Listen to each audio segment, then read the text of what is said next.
This week on Comedy Album Book Club, we chat with the hilarious Evan Klim about the multi-talented, multifaceted Dimitri Martin and his 2006 album, These Are Jokes. Welcome to Comedy Album Book Club.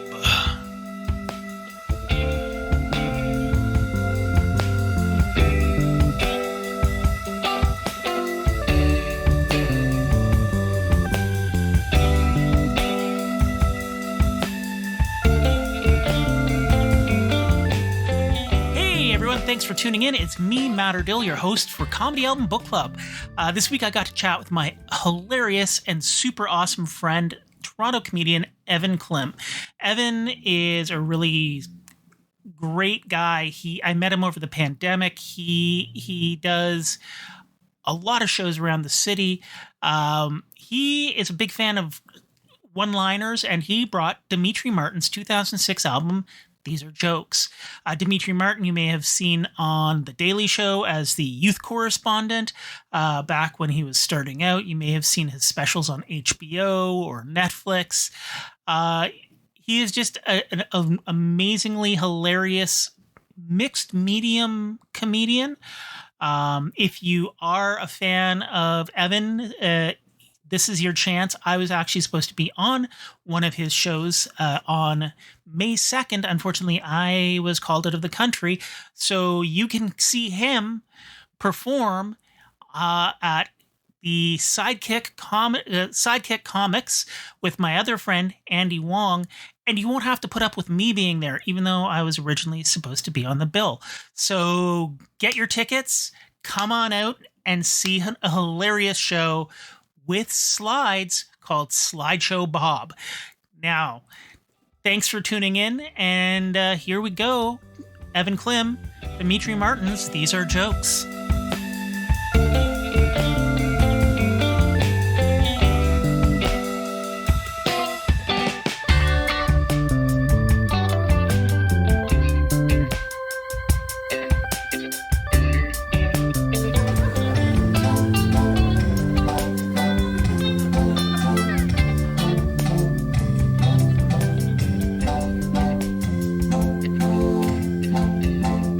I don't own a poncho.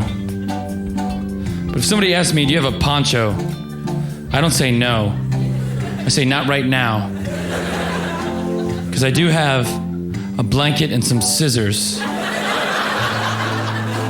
At any minute, I am 2 minutes from a poncho. Or 11 scarves. It just depends how I cut it.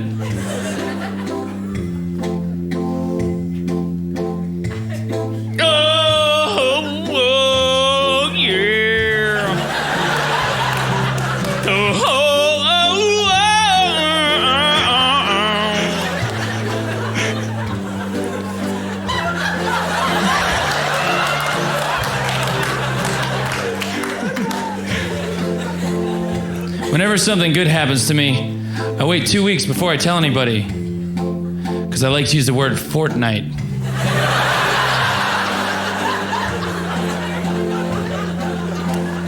I think bears and worms aren't very similar until you think of gummy. And they're very similar.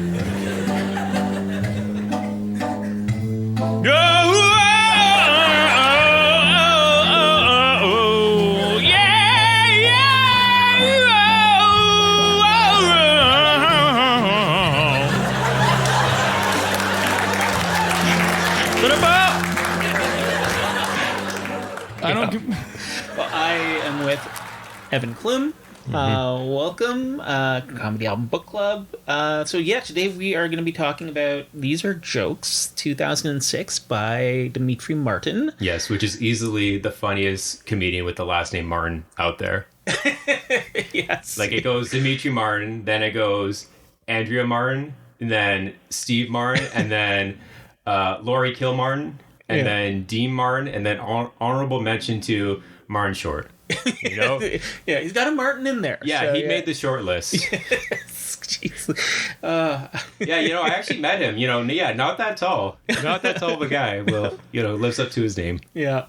Apparently, like one of the nicest people. Yeah, well, what it was is I met him in Rosso, Ontario, because he's got a cottage around there. Yeah. And it was right after the LA Kings won the Stanley Cup, and he was there at Jimmy Kimmel Live when the LA Kings were there to talk about, winning the Stanley Cup and everything. And he was there on the show wearing a LA Kings jersey. And when I saw him in person, I kind of gave him a little flack. I was like, I thought you would be a Leafs fan. What the heck? Yeah. I mean, I'm sure he, loves the Leafs, but he has been living in LA for a while. Yeah. So at least he likes hockey, so that's good. Yeah. He never gave that up. That's in his soul as a Canadian. Yeah. And now let's talk about another Martin, I guess. Yes, let's get on. So, where did you this is a sentimental album for you? Oh, yes. Like you said. So when did you first encounter this album, and why is it so special? Yeah, I think it must have been this makes sense to me, and I don't know if this is like 100% factual, but this is the way I remember it. Was that other kids in my grade 10 science class in high school were just like telling each other the battery joke about how if you're a battery, you're either working or you're dead joke. Yeah, that one. And just like kind of hearing that, I was like, oh, that's silly. And then kind of hearing, kind of getting into comedy around that time. That would have been like 2007 or so, or 2008. I forget when I was in grade 10. Anyways, and I just kind of would stumble into comedy albums, like, because I was like watching the Just for Laughs stuff with like, Mitch Hedberg and like Bonnie McFarlane and like, who was the guy that would who would host it? That wasn't Sean, who was the not Jeremy Holtz. Forget. Anyways, going on a tangent.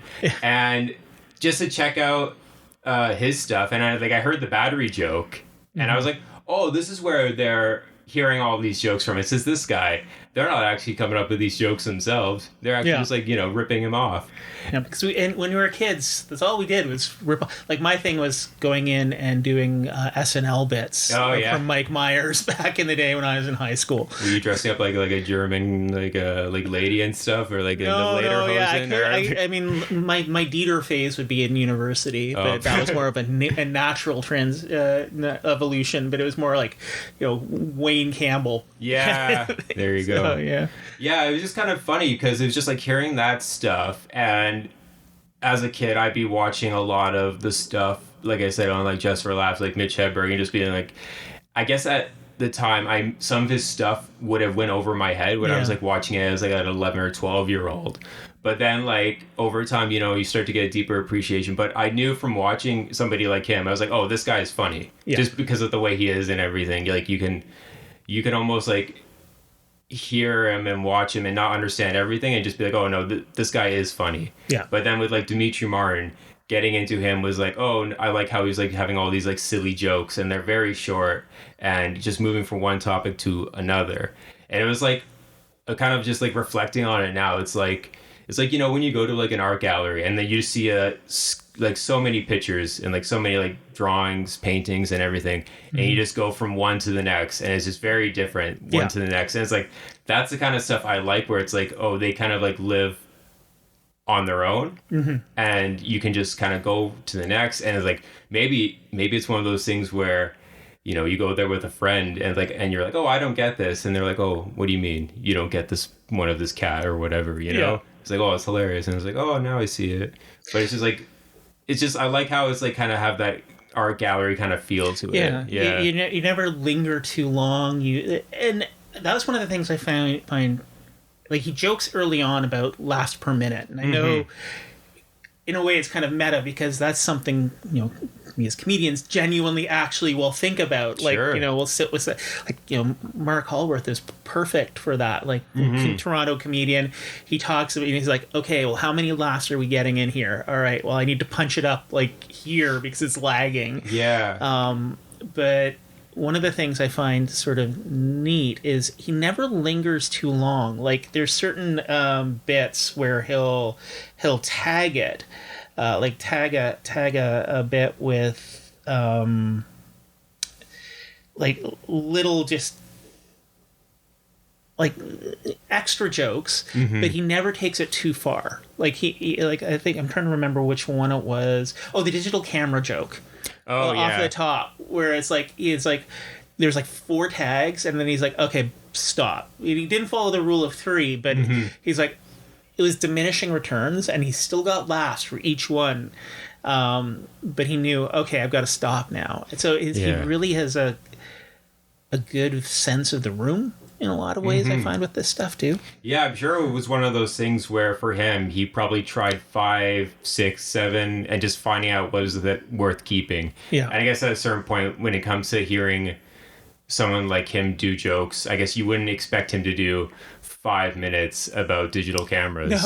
No. Yeah. Well, this is going off on a tangent too again, but it's like even with like Mitch Hedberg was like Mitch altogether, I think he does 2 minutes about sesame seeds, which is quite surprising. That's a long stretch for Mitch. Yeah. But it's like, I guess it's kind of the idea of like kind of mixing it up in the same way like Dimitri Martin does, where it's like, I'll do my jokes and then I'll do some guitar, I'll do some other silly stuff. Yeah. Like it's not the drawings and stuff.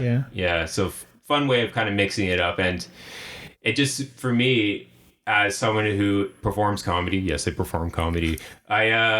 I'm one to remember that like sometimes like comedy isn't just telling jokes. It's about, you know, whatever you do that's creative. If there's a way that you can inject it into your comedy, that's a great way to kind of showcase what you can do. Like I was saying before with you before we were recording, was like, I can imagine him starting out in New York City, going to open mics and finding out, oh, this is a music open mic. Yeah. Okay, what if I bring in my guitar and just start telling jokes? Yeah. You know, just kind of like his guitar, like you were saying, like, oh, he's a good guitar player. He definitely knows some tricks and everything. It's one of those things where even his singing too, he does it's almost like I don't want to say like a Bob Dylan, because I don't know, I feel like Bob Dylan gets a bad rap as being a bad singer, but I think he's a great singer, guys, because he knows his voice and it doesn't try to be like anyone else. He doesn't pretend. It's like Leonard Cohen. He has a beautiful voice when he uses it properly. Yeah. I mean, that's a strength too, to know what your limit is with something like that. And with Dimitri, it's not like he would go up there and do like actually like a dead serious song. Like, I feel like sometimes like when comedians do present music into their act, I don't know, sometimes to me, I think it's funnier if it's bad. Yeah. You know, like if it's dead serious, then it can be, I don't want to hear you sing a song about Christmas or whatever, and having like 1 or 2 jokes. But like for him, like with the same and opposites, it's very simple of like a concept, and it's like so like fun the way he kind of goes into it, where it's like at times I can imagine almost like Venn diagrams. Yeah. And just like with the idea of like the chair and the cactus. Yes. Like those kind of ones. Yeah. Well, and I think one of the things I found interesting about it is it almost reminds me of poetry, like slam poetry and stuff like that, where you'd use the music as an accent. It's musical comedy in that it's jokes with music, but it's not a parody song, or which, you know, I love Weird Al. I love, you know, a good like Garfunkel and Oates. I love those bands, but it's like a different thing. And you know, like when we were talking earlier, like Zach Galifianakis did it with the piano. So there's a few musicians who are comics, or comics who are musicians, and they like find a way to use it to accent their material. Yeah. There's one I saw recently, is violinist. Ray Gallimore, I guess. Yeah. Or, she plays viola. Viola. That could get me cut in the orchestra community. Like, they will come for you. Yes. Stabbed with a bow. Yeah. I thought you were talking about like circumcision. No. Okay. But maybe. I don't know. I don't run with those. That crowd is dangerous. Anyways, they're dead. You know, musicians, very serious. Very serious. Yes. But yeah, like it's nice in how it shifts expectations. And I mean, he does a couple of, like, at the top and the bottom, there are like three tracks that are just straight songs. And it's interesting because like he and I are the same age, much older than I'd care to admit. But I'm like, oh yeah, okay, he's getting like a Beck Pixies vibe here, and he's doing a lot of soundscape layering and stuff. So I mean, he's a talented musician, but I think it's he shows restraint. Yeah. When he comes to employing it in his comedy. Yeah, it's definitely one of those things where I'm sure you have to like work around it. I'm sure like there's probably one version of one of those songs where there's probably too much layered onto it. Yeah. Like, I don't know, for me, I'm not too crazy about the songs that are at the beginning, at the end. Like, I'm more into like the jokes and stuff. But well, like listening to it as a kid, I would always skip the songs. And just like hearing them now, it's funny just to see how, like, I mean, like a lot of comedians do this as like a hidden track where it's like something where it's a little different, where it's kind of just showcasing what else you can do. And it's just fun to hear. I'm sure he was playing the drums and playing all the other instruments on those songs, and just like having his parent or his mom and his grandma there to, you know, provide those little sound bites is fun. It's a nice collage of like everything. Yeah. So it's good to show that, like, I guess he's good at producing music too. And I think it shows, it's an interesting sentimentality. It shows a bit of his character behind the comedic front kind of thing. Yeah, I mean, it's very wholesome, you know, like a lot of his jokes, like, you know, he's doing like you know, jokes about batteries, he's doing jokes about, you know, oranges and vitamins, and he has a very emo Phillipsy vibe in a lot of ways. Aside from his hair, in a lot of ways, he kind of, because he leans into some really absurd concepts, but it's absurd, but the kind of absurd that everybody has in the back of their head. Yeah. You know, like you know, kind of like Looney Tunes-esque, where it's, I mean, like, my favorite joke of the album is when he's doing the song about what's it like to be a comedian, like a day in the life. Yes. And him running into his friend Dean, and him talking about the story about how him and Dean worked as roofers on this building. And I guess his friend Dean wasn't feeling too good and just wanted to, you know, end it all. And he jumped onto the street and landed on the trampolines that are at the bottom because the Trampoline Emporium was having a sale. And he, you know, jumps on the trampoline, goes all the way back up, and just as he's going back up, he just tells Dimitri that some of his jokes feel quite contrived. That's my favorite one, because it's just like, that's the kind of stuff where I love how somebody can paint a picture in someone's head with words like that. Yeah. Because of how a lot of comedy is, you know, trying to bridge the gap between what's in my head and what's the words I'm saying into someone else's head. And it's great when you can tell a joke and somebody appreciates it on a different level and may see something else that somebody else sees. It's just that, like, whenever you're able to actually, no, this is exactly the image I want you to see. Like, it may be very different in terms of, like, oh, because he said it's a 40 feet building. It's not like the building's like 100 feet. Yeah. But it's like able to put in those exact pictures in somebody's head, where that's very powerful of a thing for a comedian to do. Yeah. Yeah. It shows the power, I guess, of that.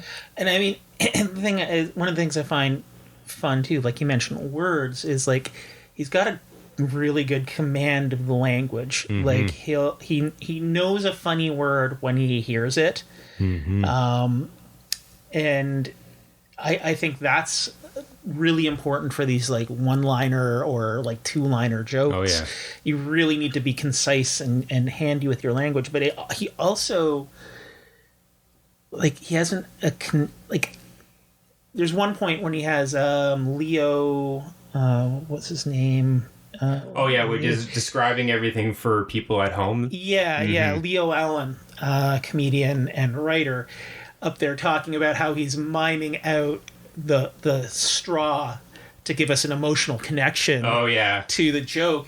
But again, it's like there's stuff like the cereal joke where he's, you know, do I have like comments and questions? And it's like, that is, you know, one morning he was sitting there eating some delicious cereal, looked up, saw, you know, do you have comments or questions? And then it became a joke. Like, it's just, this is drawn from, it's not observational, but it kind of is in a way. It's like using these observations to feed the humor, and it's kind of silly and fun, and I really find it really cool. Well, it's like, as like, you know, we both perform comedy and write jokes, and it's like, you know, those kind of stuff are like little gifts when that kind of stuff happens, where it's like you just like look at a sign. I think I saw on the way here, I saw a sign on a door that said no flyers. And I was like kind of like looking at that sign. We may have to cut this thing that I'm about to say, but I saw the sign on the door that said no flyers. And I was like, oh, what if that sign was on the Twin Towers?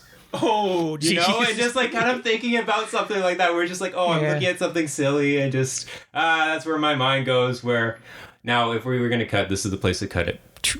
But there's something fun about how when you see those little moments where you see a sign or you see something that, you know, oh, what else could that be, right? Yeah. Like you think we all kind of take for granted this certain way of looking at things. But then it's like if you start to open it up a little bit more, then there's some really fun material that could be in there. Yeah, and I mean, he's got an entire song where it's all like sames and opposites. Yeah. You know, where is that juxtaposition? Where it's playing with that. Yeah. Like, Well, it's funny because I was thinking about how for that one, it is kind of presented like a Venn diagram, which he does a lot of the drawings in his stuff that's visual, not just audio.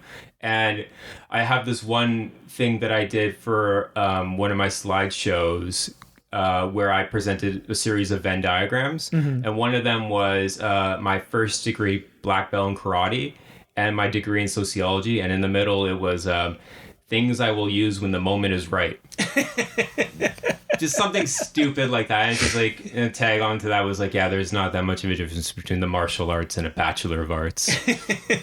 Yeah, just awesome. It's fun, like kind of think about how, oh yeah, you can work with some simple ideas like that and present it in ways that is unique, different, and kind of gives people a chance to look inside of your head, you know? Yeah. Yeah. I mean, to get on to an uncomfortable topic for a second, it's there is some language in this. Warning to listeners, if you check this out. And I mean, it's very much of the time. It doesn't feel malicious in a way. I suspect he wouldn't use the language that he does.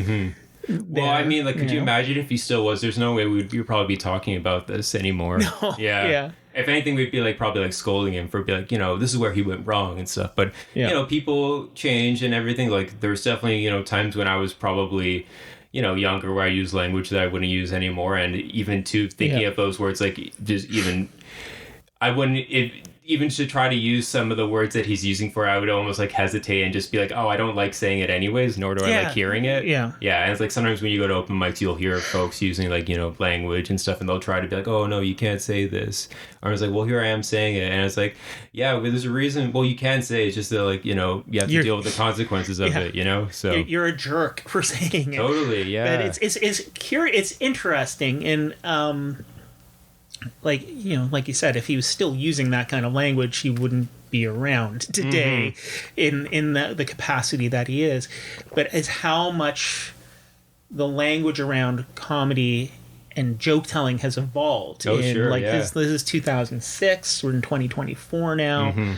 You know, so 18 years. Well, a lot of Dimitri Martin's jokes too are quite kind of like scathing in terms of what he's saying about some folks he sees, you know, like someone who's like, you know, I think hair gel is a way of spotting douchebags. Yes. You know, like, and then he immediately apologizes to well, like, you know, I think that's a fun joke to say, because it's one of those things where if you're in comedy, like, you know, you should have like something that you kind of like irks you, and if there's something like that, like for him, it irked him enough to, you know, write a joke about it. He was probably wronged by somebody wearing hair gel once before, so it's just one of those things where I think you can still, like, you know, if you're doing jokes like that, you know, you stand by them and everything, and I think that some of those stuff is like, oh yeah, I can agree that, you know, probably hair gel, you know, is probably a good way of spotting, you know. Yeah. And I mean, you know, you look at other comedians like Patton Oswalt, who I love and respect, around this period did his parade joke that he will be the first to say, I would never do that now. It was a different, it's funny, like 20 years ago almost, doesn't feel like a long time, but it does feel like a long time at the same time. Yeah. So it's one of those things that, like, just for the audience to be aware going in, there's some language that you wouldn't hear in a comedy club. Well, no. You might hear in a comedy club, but it would be a kind of comedy club that I normally wouldn't go to. Yeah, well, there's that joke where he's kind of like some of it where it's like, yeah, kind of like scathing in what he's saying about what he thinks about certain kinds of people. And then there's stuff like the marching band joke where it's like, you know, writing the book about all these people in a marching band who just like were in high school and like never left. And the book's called like, Never Get Laid. Yeah. And it's like, that's a fun one, you know? Yeah. Like, and that doesn't really hurt anybody. And I mean, like, yeah. Except for if you're in a marching band, then it's probably kids, you know, they fuck. Yeah. They fuck. I mean, like, that's and if you true. make fun of them, they'll cut you. They will. Yes. They will. Yeah. Or they'll empty their spit valve on you. It's jeez, yeah. It's when they want to like really show you who's boss, but as long as you get consent onto all that, I guess that's Now, one of his numbers that he did, the Personal Information Waltz, had a guest spot from Will Forte. It would have been his last year in SNL when he did this, and I mean, that guy can sing. Yeah, you know what? It was hearing that again recently. I know. I guess I was like, when I was listening to it as a kid, I didn't know who Will Forte was. Yeah, and then hearing it now, I'm like, oh, I always thought that was actually like Dimitri Martin doing all that kind of like screaming and everything.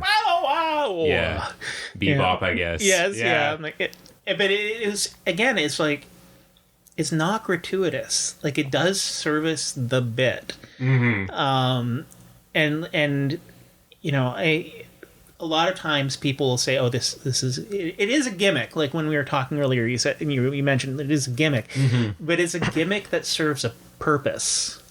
I find. Yeah, laughs. Yeah, it's like, well, even with his drawings and his like music, just the fact that he has that way of knowing what he's good at doing and just finding a way to incorporate that into his comedy.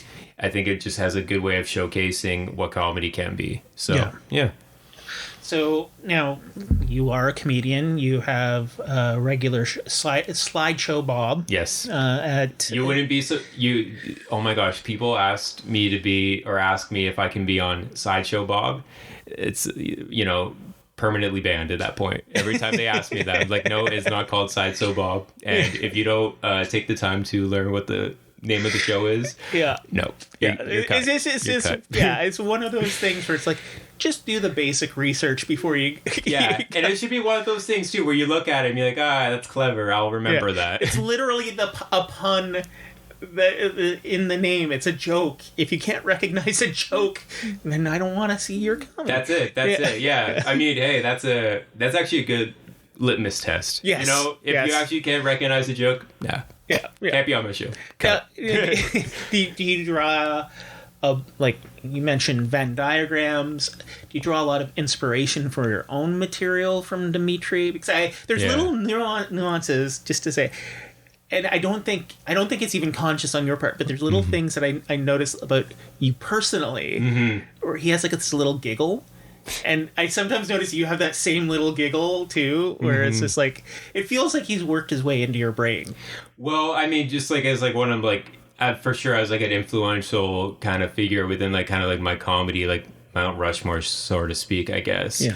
But just for like some of the stuff, like, I mean, for what I've been doing with the slideshow Bob was kind of the idea of, it's almost doing a form of comedy. The way I kind of like to frame it is like, it's almost like a form of comedy where I'm cheating a little bit. Yeah. Which I love cheating. So, no, I don't actually love cheating. No, I don't. But it's one of those things where so much of comedy is actually me trying to get that picture into people's heads. Yeah. And if I'm able to actually present a picture as to what that picture is, I want to get into your head, that's just like a way of totally bridging the gap there. Yeah. Which is like a lot of the stuff that like Dimitri does with his drawings.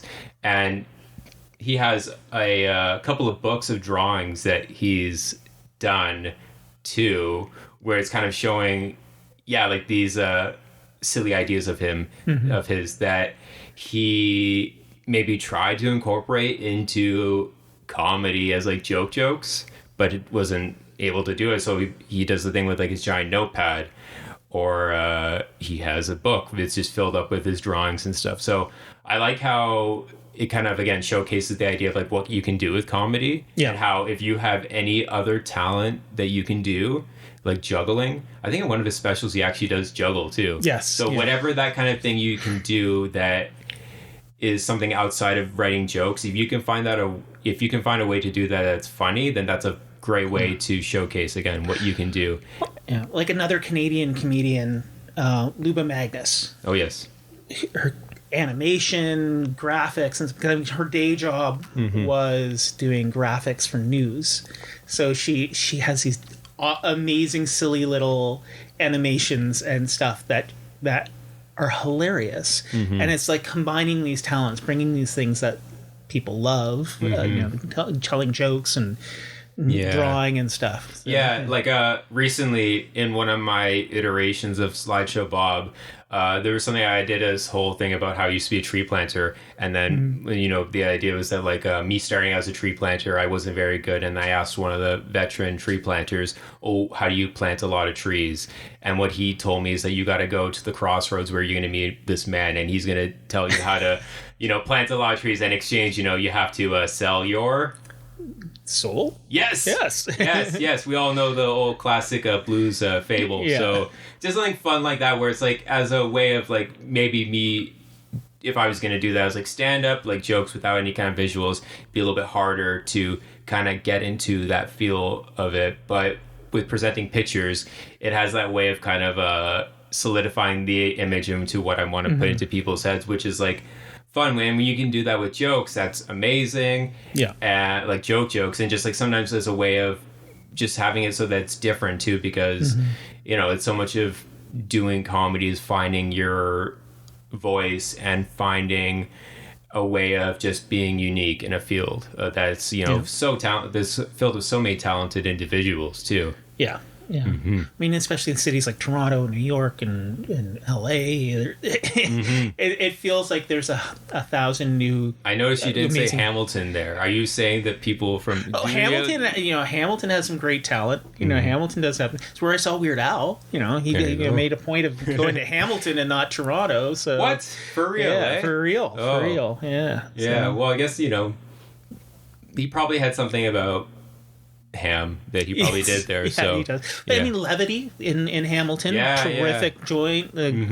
Lots of great people perform there. So it's like I almost want to count all the records you have on the wall here and be like, do you have more than the ones there at Levity? Yes. Have you seen the Levity? I haven't seen Levity. No. Levity. They have a bunch of different like records that they have up on the wall there. Same idea, like it's I fun. Probably got about 100 comedy albums in actual. Oh yeah, you probably topped them, I guess. But I have a collection problem. Oh yeah. So I mean, the bookcase is a one in, one out policy at this point. Oh, that's fair. Yeah, that's a good way of approaching it. That's for sure. Yeah.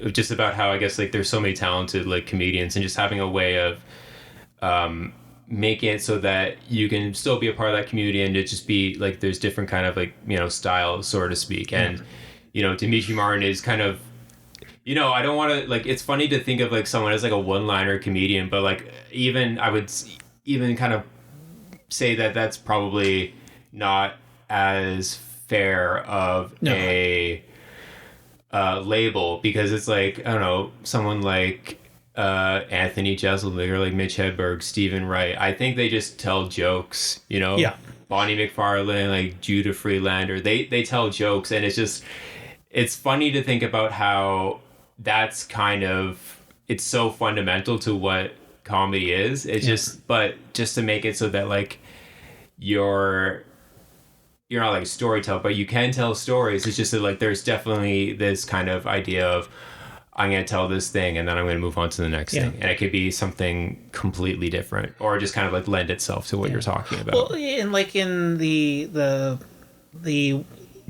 day in the life, and there are moments where it feels storytellery, but it's just boiled down into the snippets, and it's like there's progression.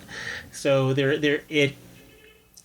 it's not like a full-on, Mike Birbiglia kind of 45-minute ends with a, life-altering moral question at a swimming pool kind of thing. Yeah. But it's like a series of little events that end with like a friend calling him out for being full of baloney after jumping off of a building and landing on a trampoline.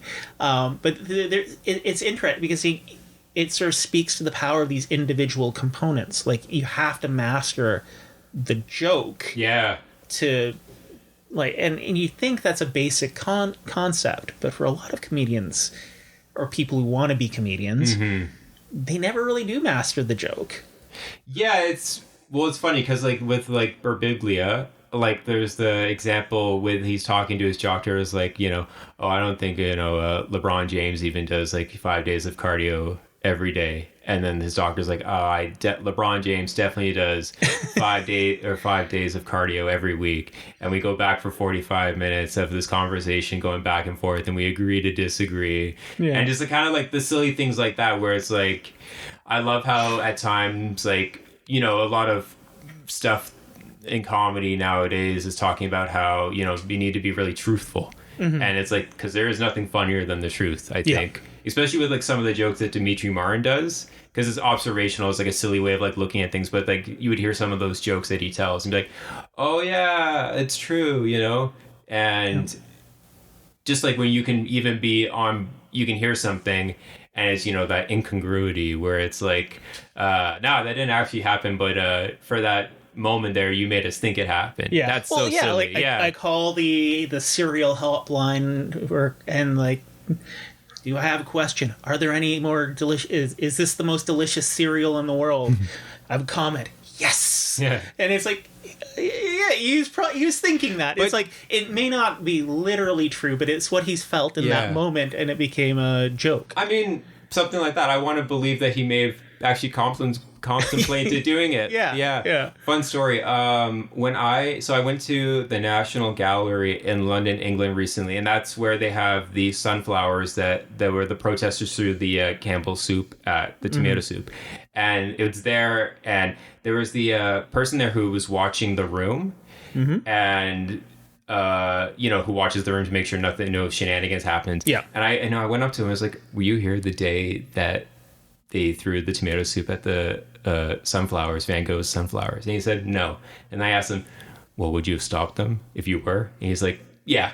It's something silly where it's like, I don't know, there's sometimes it's worth, taking a chance and just like, even if it's just a little joke for you, there's just something like that where it can actually, just be a little silly, at times. I can imagine he definitely be that person who's like, kind of maybe hanging out with friends, be like, I'm going to go ask the security guard something, or and see if what they say or whatever. Yeah. I mean, nobody's hurt in that. It's just a silly little moment. You're satisfying your curiosity. He's probably getting a chuckle from it himself, kind of thing. Yeah, it's little fun moments like that where as someone who is wanting to like write jokes and stuff, like it's important to just like be interested in what's happening around you, and just like if there's something that definitely does like spark your interest, and it's like kind of go into it like a little bit more. And I get the sense that he probably is someone who is like maybe has a little bit of like a trickster kind of like idea going for him or whatever. And I mean, to a large extent, I find it's a 20 or 18-year-old album, but it's pretty timeless. Like it holds up, and in a way, a lot of albums that we've listened to on the show haven't. And I think it's the brevity. It's right. Like I've got a book. Heather got this for me. Early in the pandemic, we got really into watching Dick Van Dyke. Oh, sure, yeah. And Maury Amsterdam is one of the two comedians who are in the writer's room with Dick, and he's actually an old vaudevillian. Oh. So like both of the other writers were vaudeville comedians. But so he wrote this book, and it's called Keep Laughing, and it's autographed. So I was like, that was really sweet of her. The wonders of eBay.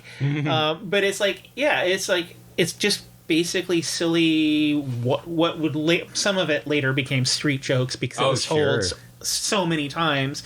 But it's like description of an intimate restaurant. It's the kind of place the boss takes his wife when he doesn't want his secretary to see him.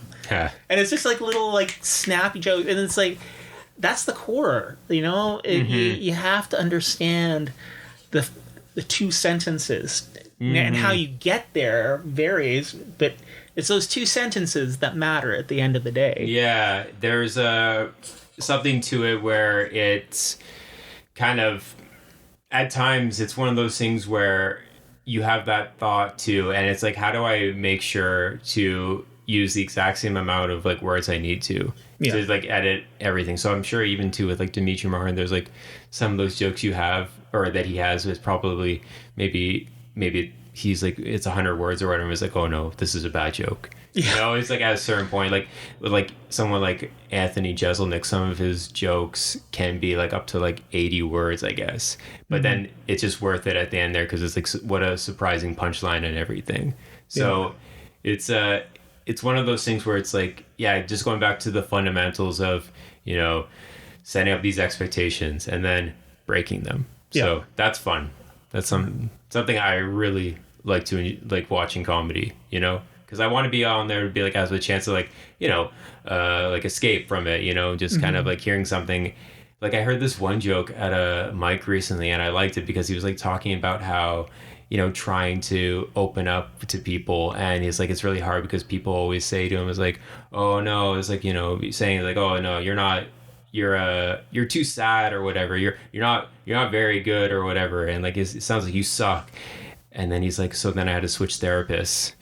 You know, it's just something like that where it's like, oh, that's like, I feel like that's been done, but it's like, oh, what a good surprise, you know? Yeah. I mean, that's the thing too. It's like everything's been done somewhere. It's just how you add your own individual flourish to it. Yeah. Well, like even it's funny how some of the jokes even in this album have probably found its way into people's vernacular, so to speak, and they have no idea where it came from. Yeah. Yeah. Though I have to say, as a huge nerd, there are bee batteries. They are a thing, still used in Europe. Oh. So, but they like, I was like, well, the Europeans just do everything so well, don't they? I guess. Yeah. So if people wanted to find your material or see you perform, where can they find you online? So I forgot to mention too, because it's the what we were talking about, like, you know, drawing inspiration and stuff. I do a lot of like painting and drawings too. Oh, wow. So like just in the same way like Dimitri Martin does, and like I don't know, I kind of made up this little rule for me where I was like, I try to, when it comes to like the stuff that I've been drawing and painting, I want to draw upon my everyday life for inspiration. You know. Yeah. It's a very silly pun there for drawing, I guess. Anyways, but it's one of those things where just like for that I you know, just as a way of like exploring different ways of like, you know, doing something that's funny. And so for me, when it comes to that, so I do my Slideshow Bob show with Andy Wong. We host it together.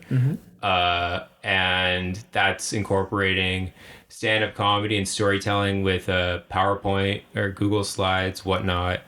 And that's just a fun way for us to kind of like do what we do and try it in a different way and see if there's a way to kind of like, you know, build upon the stuff that we've been doing in a way that's like different, you know? So I do that in Leslieville at the Sidekick comic book store because we do it there because it's a fun little venue. It's warm atmosphere. There's comic books there too, so there's a lot of fun stuff to check out there.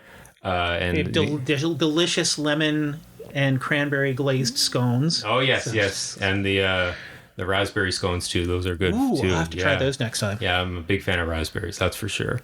The fruit though, the aggregate fruit. Yes. So I do that. We do it like Thursdays. Like we're kind of rotating between second and third Thursdays. It's kind of just like, you know, based on whatever works for our schedule and stuff. But that's a fun show that we do. I'm all around the city doing other jokey joke stuff, telling classic kind of short jokes in the way that Dimitri Martin.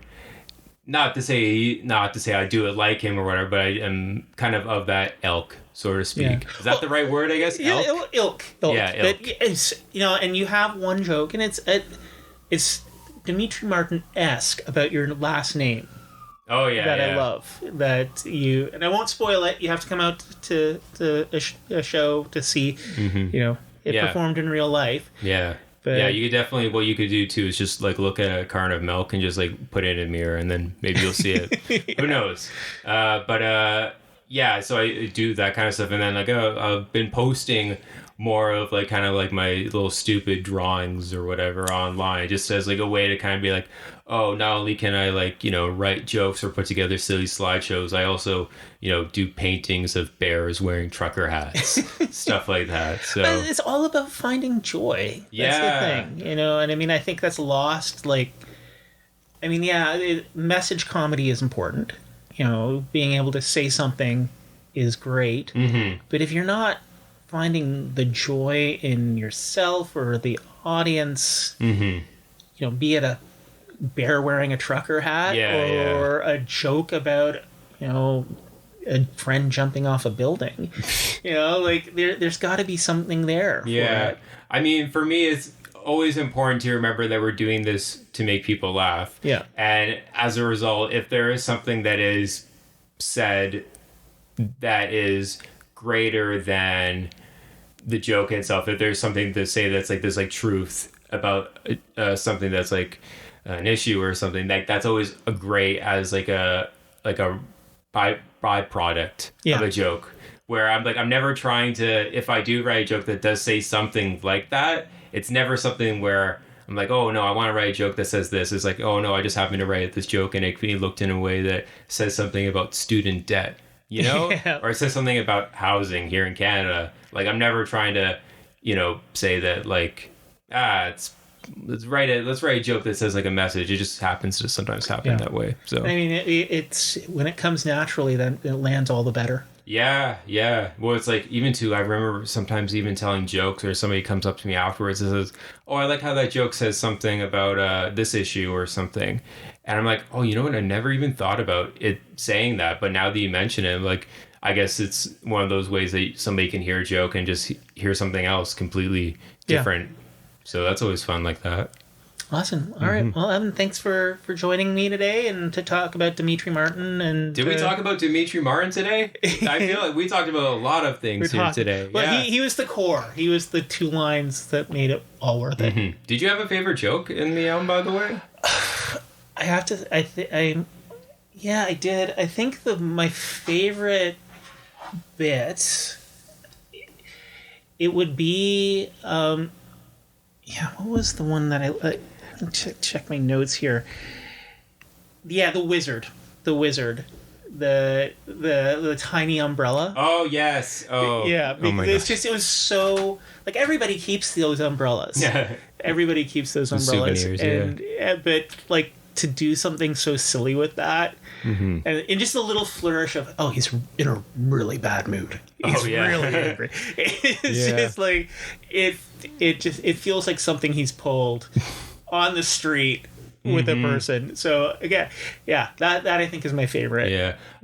I was gonna say one more thing about like his books and his drawings that he's done too in like books. There's one book, I think it's called This Is a Book, and in there it's like a series of like short chapters, short stories, and kind of like little like fun like writing exercises. One of the stories he does in there is a palindrome. The entire story is front to back. It's like, palindrome, that's like where it's like what, they're spelled the same and reversed as the exact same. Yeah, so it's like a race car story, I guess. I don't know. But one story like that is a palindrome. And then another one that he does that's super fun is that it's a student meets up with his former Spanish teacher, and the entire conversation is written out in English, but the conversation done in real life is actually in Spanish. And through the conversation, the Spanish teacher is like talking with the student and realize, oh, he doesn't know any Spanish at all because he keeps on saying yes, and like see. And then the teacher is like start to say, oh, you know, starts to insult him, say, oh, you look stupid, I don't like that t-shirt. And then he's like, oh, see, you know, and everything. And then I guess the teacher is talking with the student, like, oh, by the way, who's this person with you? I was like, oh, this is my fiance. She's from Mexico. And just, you know, just she knows everything that was just like said and everything. So there's some fun things like that. Sorry if I spoiled it for people at home reading that, but it's just some fun stuff that, like, if you guys ever want to check out other stuff he's done, like he has other albums, he has Netflix specials, Comedy Central specials and everything. So fun stuff like that to check out. Awesome. Well, thanks for bringing Dimitri to us today. Thank you, Matt, for letting me come and talk about him. Yeah.